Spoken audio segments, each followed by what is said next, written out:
Hey there, welcome to the Week in Review here at the Bob and Tom Show. I'm Jessica Alsman. And I'm Grace Yinger, and we are here to show you our favorite clips from the show this week. So, Jess, take it away. So we found out that Mr. McGee does a fantastic impression of this comedian. You got to check it out.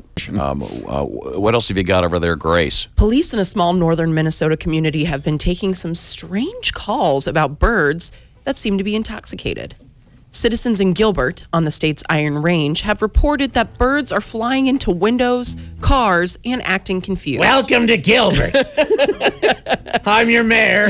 You know, you ever go downtown in Gilbert? The Gilbert Bank, GNB, Gilbert National Bank. That's very good. That's a very good Yeah, Gilbert guy. that is very good. It is good. I didn't know I could do it. That may be your best impression. Oh, man. The police department says the birds are ingesting berries that have fermented earlier than usual. GPD, the Gilbert Police Department. That's terrific. Freeze, GPD. They fermented earlier than usual this year because of an early frost. National Park Service Ranger Sharon Steitler tells KMSP-TV. Uh-oh. Where you come first. Well, wait a minute. This is a TV station in Gilbert. Where you come first. Working hard for you. Chick's even closing his eyes. We're on your side. I'm loving this. I had no idea you could do this. I had no idea where this come from. I'll never get tired of doing this. Well, Jess, do you do any impressions? Not any good ones. How about my Kira Sedgwick, the closer? Okay. I'm Kira Sedgwick, and I'm the closer. I'm married to Kevin Bacon. I'm sorry, Kira Sedgwick. I'll hang out with you and Kevin, though, later. It's cool. Let's be best friends. Hey, what did you like this week, Grace? Well, Greg Warren was in this week, and he decided to tell a very embarrassing story about Josh, which was very entertaining to us. But my favorite pumpkin patch closed. I'm so upset. Are you sure they closed? Yes, they Or closed. did they act like they're closed because they saw you coming? Yeah, let's just get back to it. We've been joined by comedian Greg Warren. Greg, starting tomorrow evening, will be at the Funny Bone in Toledo, Ohio. Oh, That'll be great. Holy Toledo! You'll be there Thursday, Friday, Saturday. Greg Warren live in concert. Greg is a great stand-up comedian. I have never bombed harder than I did at the Toledo Funny Bone. Oh, my God. No kidding? Yeah. It was. Warren, were you there? Oh, yeah, he was opening for me. Oh, gosh, I would have I took him along. It was a little early. I probably should have waited a year before taking him out. A year? Yeah. Looking back, he's your buddy. You tried to scoot him along a little And I quick. bombed, 6 shows straight? I mean, hard. All weekend? Yes. And one of them was so bad. This wasn't a heckle, but it's the worst thing I've heard from the crowd. I was up there. I was in the middle of my set. I said something. Nothing. Total. I was getting silent. I was getting I was wishing I was at least getting booed, so I knew I was Rhythm. It's a rhythm speaking. thing. Yeah. It's a rhythm thing. Yeah. And so I said one joke. The punchline got absolutely nothing. Yep. And from the middle of the sold out crowd, I just heard one guy go, "Wow."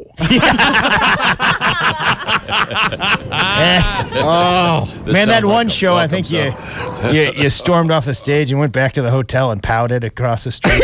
I walked right off the stage and right out of the building, across the street into my hotel room. Do you remember what the joke was that got the wow? No, I don't. Okay. Nothing worked. The Not jokes, one. they weren't that bad. Not The rhythm was a little off. Not even the half-fat stuff? I wasn't doing as much of that then. He was doing like cute kind of essay stuff at that point. Essay. He had a writing background. Is there anything worse? A comedian telling a comedian it was a cute essay. I used to love Josh is a great comic, There by was the a way, period now. there was a period a few years ago where you'd say, well, he's more of a monologist. Right, Which usually meant there's no comedy.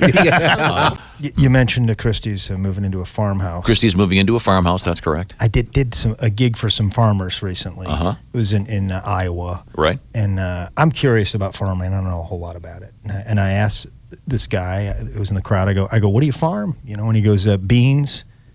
And I said, like green beans?